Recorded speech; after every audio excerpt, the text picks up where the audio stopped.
Assalamualaikum warahmatullahi wabarakatuh.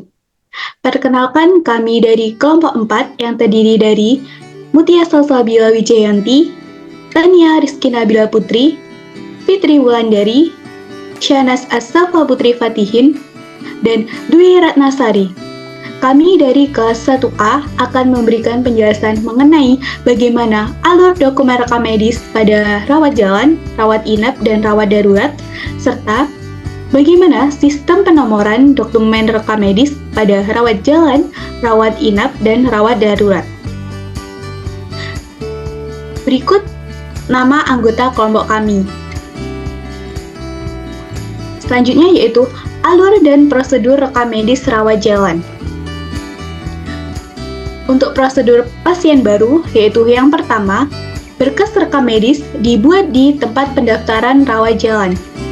Yang kedua, berkas rekam medis diserahkan ke bagian distribusi berkas. Yang ketiga, transporter menyerahkan berkas rekam medis ke poliklinik atau IGD. Yang keempat, apabila pasien mendapatkan rekomendasi untuk melaksanakan tindakan penunjang, maka perawat klinik atau yang mengantarkan berkas rekam medis ke unit tindakan penunjang. Yang kelima yaitu apabila tindakan penunjang sudah selesai, maka berkas rekam medis akan dikembalikan ke poliklinik atau IGD. Yang keenam, apabila pasien direkomendasikan untuk rawat inap, maka perawat akan mengantarkan berkas rekam medis ke tempat pendaftaran rawat inap. Yang ketujuh, jika pasien tidak mendapatkan rekomendasi rawat inap, maka perawat mengembalikan berkas rekam medis ke instalasi rekam medis melalui bagian analisis dan assembling.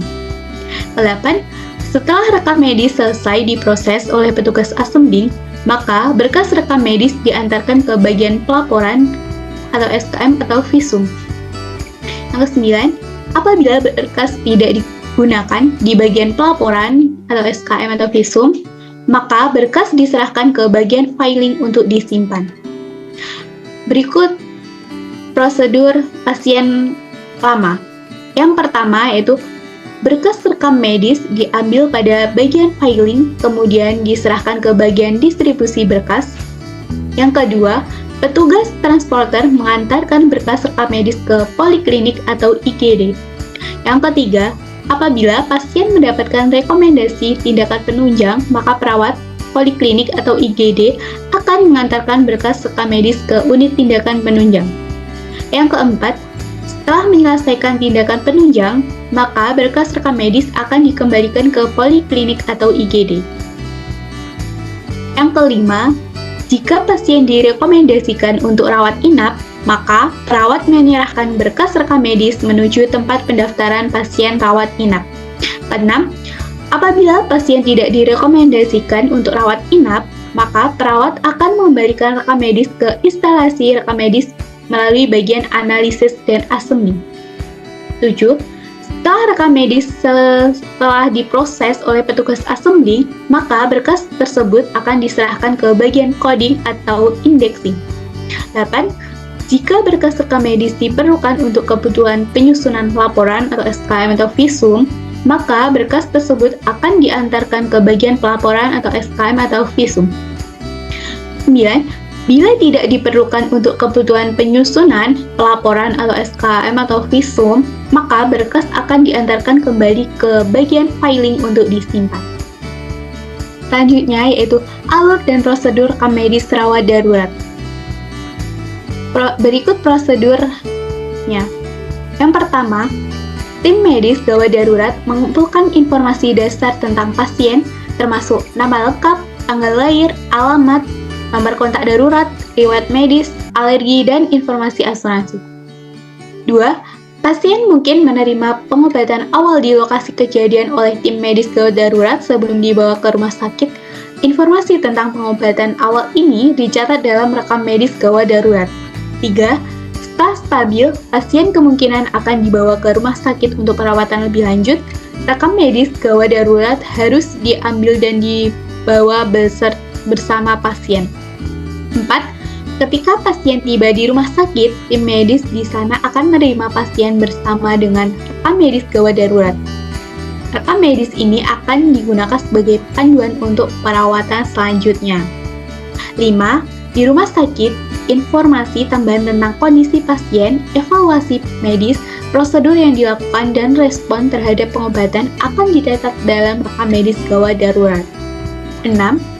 Setelah semua informasi tercatat, rekam medis gawat darurat akan disimpan dengan aman sesuai dengan peraturan dan kebijakan privasi data kesehatan yang berlaku. 7.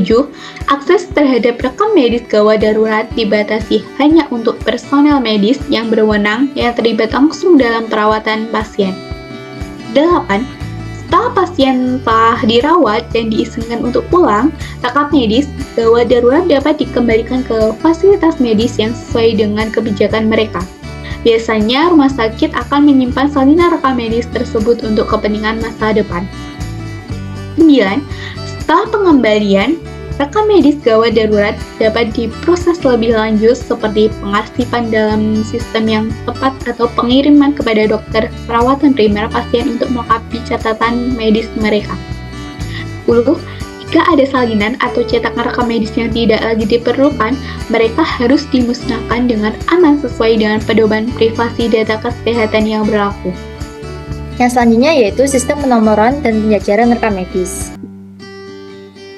Sistem penomoran rekam medis merupakan proses pemberian angka atau nomor rekam medis untuk memudahkan proses pendaftaran pasien.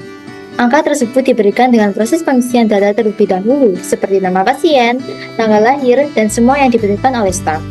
Selain itu, sistem rekam medis juga menjadi bagian yang penting agar flow pelayanan antara staf dan pasien berjalan dengan lancar dan rapi. Penjajaran dan penomoran dokumen rekam medis di unit rawat jalan sangatlah penting untuk memastikan kelancaran proses pelayanan kesehatan dan memudahkan pengelolaan informasi pasien.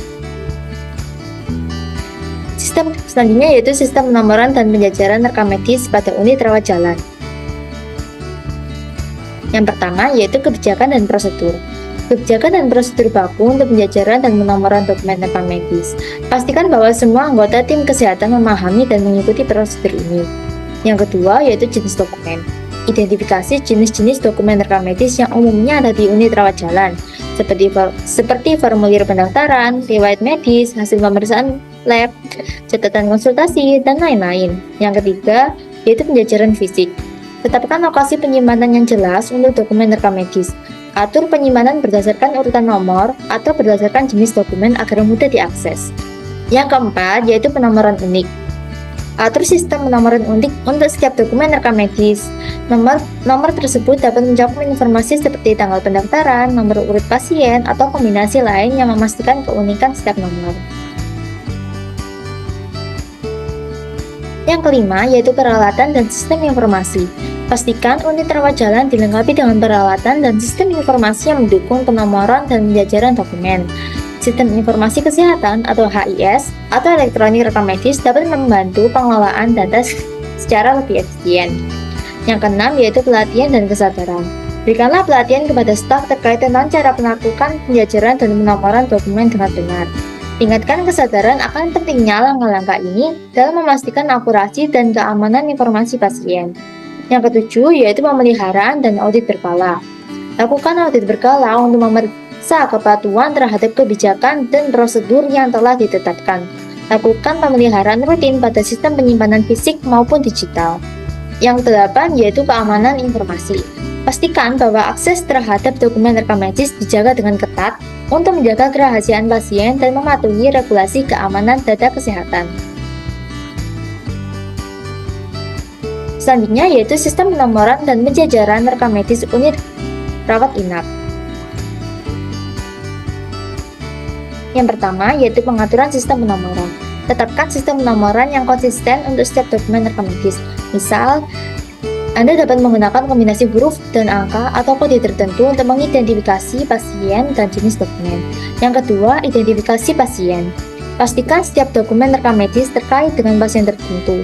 Gunakan informasi identifikasi pasien seperti nomor rekam medis, nama lengkap, dan tanggal lahir. Yang ketiga yaitu tanggal penyimpanan. Nomor urut dokumen berdasarkan tanggal penyimpanan. Dokumen yang lebih baru harus memiliki nomor urut yang lebih tinggi daripada dokumen yang lebih lama. Ini agar membantu dalam melacak kronologi peristiwa medis. Yang keempat yaitu kategori dokumen. Kategorikanlah dokumen berdasarkan jenisnya, misal riwayat medis, hasil lab, surat rujukan, catatan operasi, dan sebagainya.